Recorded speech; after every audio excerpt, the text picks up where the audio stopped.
Assalamualaikum warahmatullahi wabarakatuh. Perkenalkan, kami dari kelompok 3 yang beranggotakan saya Elsa Yuliani, saya Nabila Azhara, saya Bebin Mariani. Di sini kami akan mempresentasikan hasil diskusi kami tentang teori belajar. Baiklah, saya Elsa Yuliani selaku pemateri pertama akan menjelaskan tentang materi teori belajar. Pengertian dan tujuan teori belajar. 1. Pengertian teori belajar. Menurut McCarthy dalam Grendel, teori adalah seperangkat azas yang tersusun tentang kejadian-kejadian tertentu di dalam dunia nyata. Belajar merupakan suatu proses usaha sadar yang dilakukan untuk suatu perubahan dari tidak tahu menjadi tahu. Dari definisi tersebut, teori belajar merupakan suatu teori yang di dalamnya terdapat kegiatan belajar mengajar antara guru dan siswa yang dilakukan di dalam kelas maupun di luar kelas. 2. Tujuan teori belajar. 1. Pendekatan terhadap bidang pengetahuan. 2. Berupaya meringkas sekumpul besar pengetahuan ke dalam ruang yang cukup kecil. 3. Berupaya menjelaskan apa itu pengetahuan. Karakteristik dan jenis teori belajar. 1. Teori belajar behavioristik. Perubahan dalam tingkah laku akibat dari tingkah interaksi antara stimulus dan respon. 2. Teori belajar kognitif.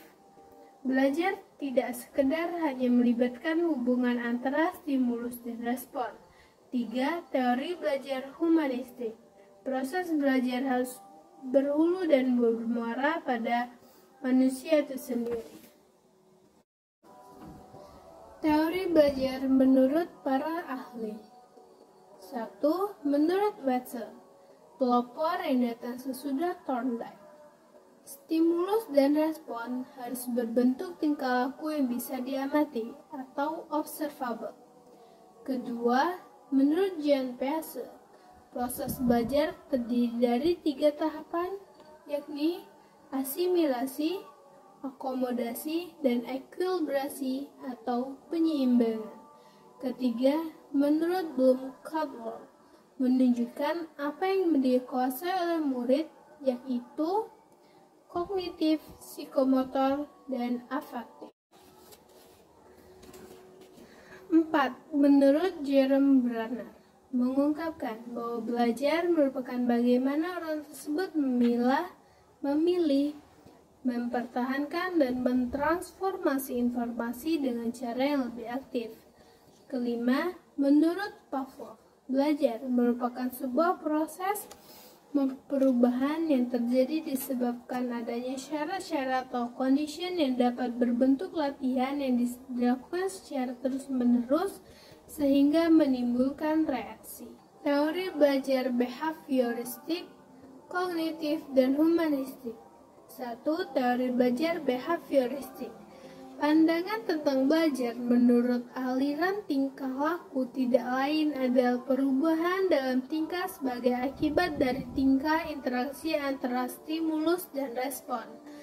Atau dengan kata lain, belajar adalah perubahan yang dialami siswa dalam hal kemampuannya untuk bertingkah laku dengan cara yang baru sebagai hasil interaksi antara stimulus dan respon.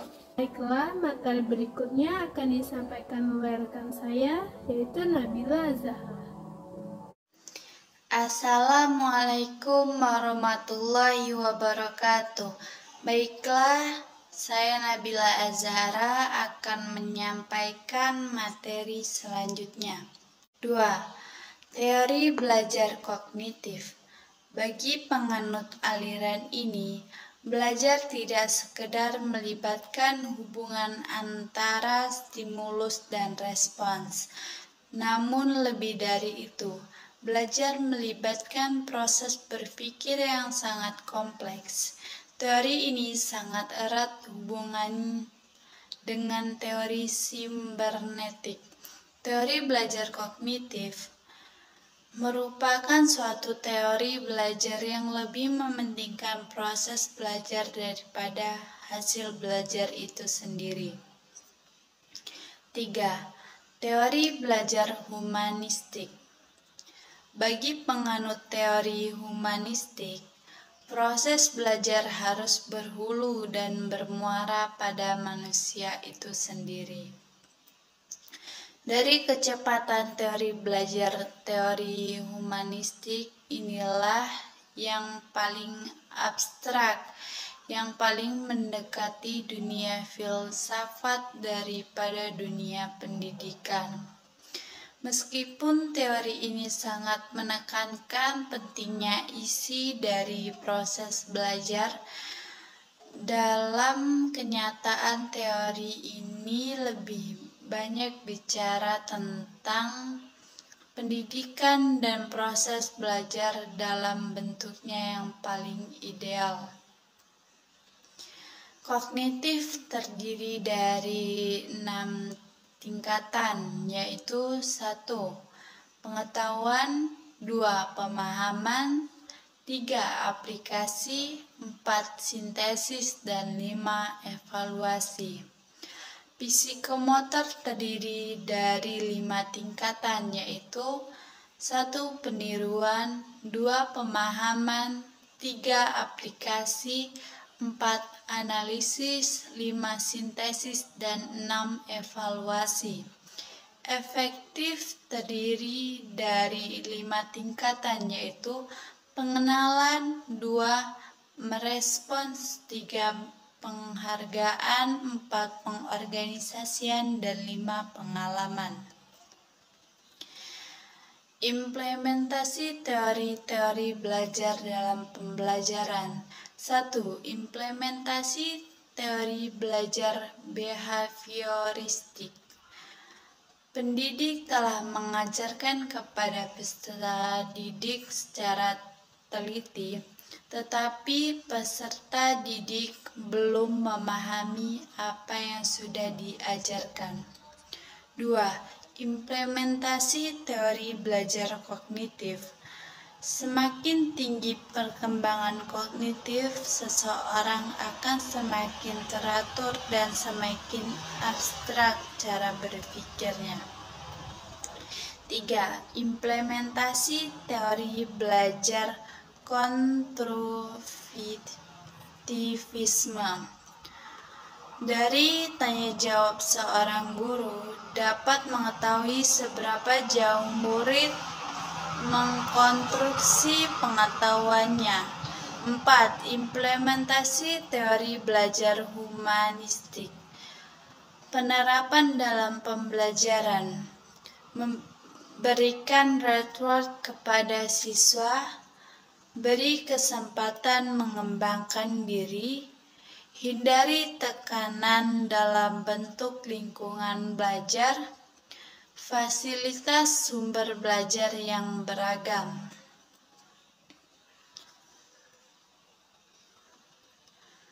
Kelebihan dan kekurangan teori behaviorisme.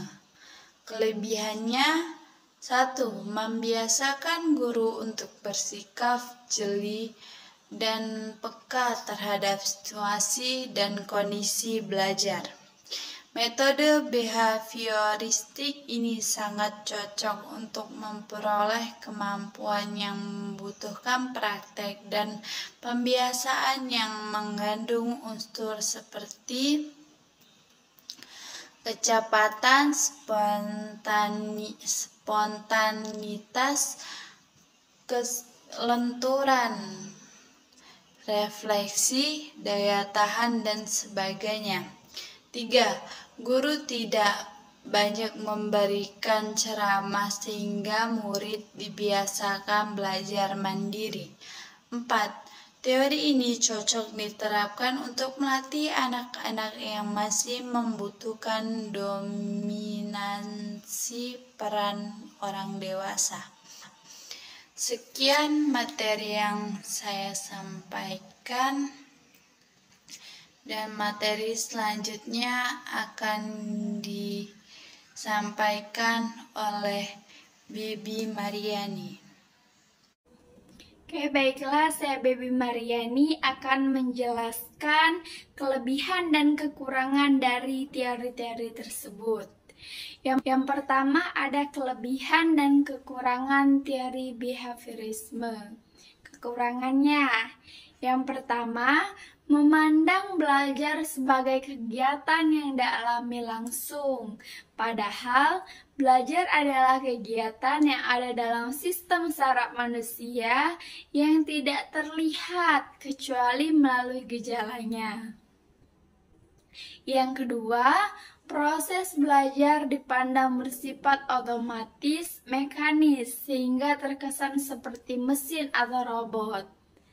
Yang ketiga, proses belajar manusia yang dianalogikan dengan hewan sangat sulit untuk diterima.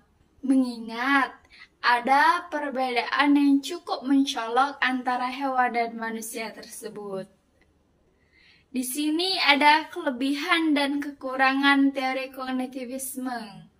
Kelebihannya, sebagian besar dari kurikulum pendidikan negara Indonesia ini lebih menekankan pada teori kognitif yang mengutamakan pada pengembangan pengetahuan yang dimiliki pada setiap individu. Yang kedua, pada metode pembelajaran kognitif ini, pendidik hanya perlu memberikan dasar-dasar dari materi yang diajarkan untuk pengembangan. Yang ketiga, dengan menerapkan teori kognitif ini, maka pendidik dapat memaksimalkan ingatan yang dimiliki oleh peserta didik untuk mengingat semua materi-materi yang diberikan. Karena pada pembelajaran kognitif, salah satunya untuk menekankan pada daya ingat peserta didik untuk selalu mengingat akan materi tersebut. Selanjutnya di sini ada kelebihan dan kekurangan teori kognitivisme. Kekurangannya, yang pertama, selalu menganggap semua peserta didik itu mempunyai kemampuan dan daya ingat yang sama dan tidak dibeda-bedakan.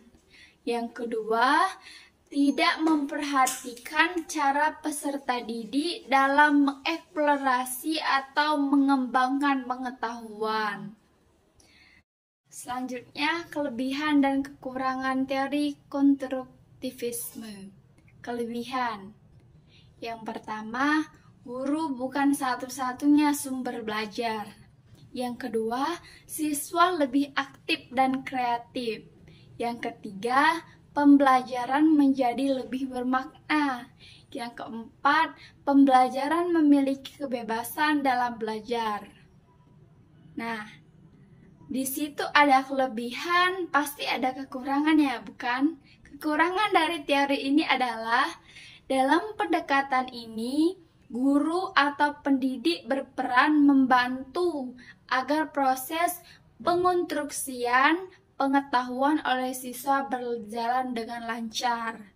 Guru tidak menerapkan pengetahuan yang telah dimilikinya, melainkan membantu siswa untuk membentuk pengetahuannya sendiri.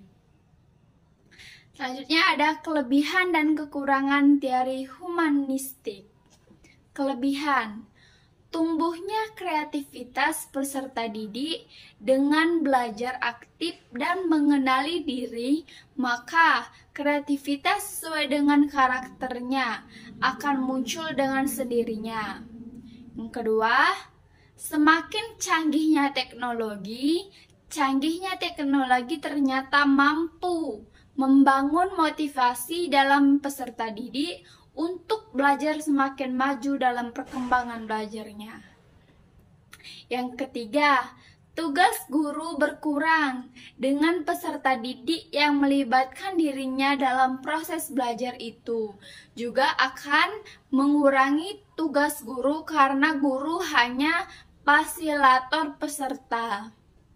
Selanjutnya ada kelebihan dan kekurangan teori humanistik. Kekurangan. Yang pertama, kebebasan yang diberikan akan cenderung disalahgunakan. Yang kedua, pemusatan pemikiran akan berkurang. Yang ketiga, kecurangan-kecurangan yang semakin menjadi tradisi dalam pembuatan tugas peserta didik yang malas akan berinisiatif mengcopy pekerjaan teman. Baiklah, sekian presentasi dari kami akhiri. Wassalamualaikum warahmatullahi wabarakatuh.